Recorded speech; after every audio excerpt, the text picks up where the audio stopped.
ایک لڑکا ایک لڑکی کا رشتہ مانگنے کے لیے گیا۔ لڑکی نے کہا اگر مجھے کھانا نہ بنانا آتا ہو اور کپڑے بھی نہ دھو سکوں تو کیا پھر بھی تم میرا رشتہ میرے والدین سے مانگو گے؟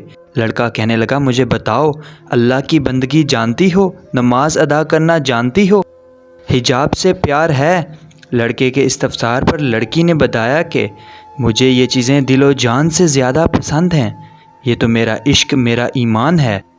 لڑکے نے مسکراتے ہوئے کہا بس میرے لیے یہی کافی ہے، میں چاہتا ہوں کہ تم میرا آدھا دین بنو۔ لانکے نوکرانی۔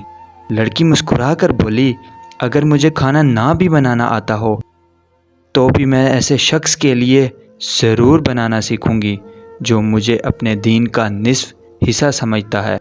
میں ان لڑکیوں میں سے ہوں جو مردوں کی دی گئی عزت پہ مرتی ہیں، نہ کہ مردوں پر۔